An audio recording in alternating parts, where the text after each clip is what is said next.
За сайн байцгаана уу? Хэдүүлээ хамтдаа богино хэмжээний бясалгал хийгээд бас хөрхөн багагүй хугацааг өнгөрүүллээ. Би тэгээд өөрөө Энтхийн Ришикеш хотод йогийн 200 цагийн багшийн сургалтанд суусан. За тэгээд мэдээж бясалгал йог хамттан заахаар суралцаж төгссөн хүн байгаамаа. За тэгээд миний анхны сургалт 11 сарын 11-нд эхлэж байгаа. За тэгээд 10 хоногийн сургалт маань 49 мянган төгрөгийн үнэтэй. За онлайн хэлбэрээр явагдах тул дэлхийн хаанаас ч оролцох боломжтой. За тэгээд төлбөрөө төлсөн хүмүүс маань Facebook группт ороод тэгээд 10 хоног тутам өдөр болгон нэг бичлэгтэй. За тэгээд 10 хоногийнхоо төгсгөлд нэг лайв хичээлтэй ийм 10 хоногийн бяцлаглалын анхан шатны хөтөлбөр байгаамаа. За энэ хөтөлбөр маань юугаараа одоо давуу талтай вэ гэхээр та бүхэн маань 10 төрлийн өөр бяцлаглалыг Энэтхийн суурьтай 10 төрлийн бяцлаглалыг би танд зааж өгөх болно. Тэгээд анханаас нь ингээд нөгөө хөтлөөд явах учраас та бяцлаглалын талаар одоо мэдэхгүй байсан ч зүгээр би одоо танд өөрийнхөө сурсан мэдснээс зааж өгөх болно. За тэгээд 10 өдөр 10 өөр төрлийн бяцлаглал орно.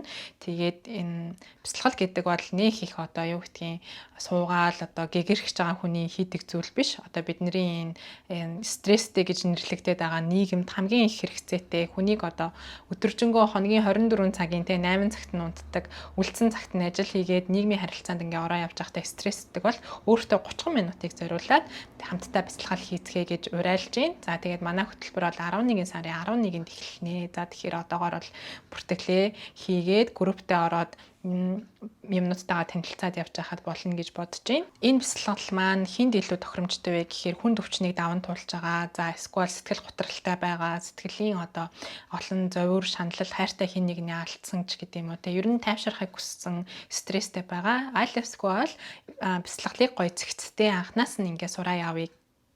Олон төрлийн бяцлаглал би заах учраас та өөртөө тохирсныгоо өдөр болгон хийж болно. Бяцлаглалыг одоо анхан шатнаас нь зэгцтэй суръя. За 10 өөр төрлийн бяцлаглалыг бас Энэтхийн арга барил ямар байдгийг юм бэ гэж сонирхож байгаа хүмүүс. За эсвэл сэтгэл готролтой, сэтгэл зүйн зовиртой хүнд өвчнийг туулж яваа. За ямар нэгэн хин нэг хайртай хүнээ алдсан ч гэх юм уу те сэтгэлийн зовиртойгоо ийм хүмүүст би илүү их оролцоосэй гэж хүсэж байна. Яагаад гэвэл ийм хүмүүст одоо сэтгэлийн балансаа олох, өөрийгөө ойлгох хамгийн чухал байдаг учраас миний энэ бяцлаглалын хичээл танд яг тохирох болов уу гэж бодож байна. За мэдээж бяцлаглалаар дамжуулан өөртөө сайн сайхан зүйлийг олж авах гэж байгаа хүн болгонд нээлттэй. За тэгээд 11 сарын 11-нд уулзцгаая.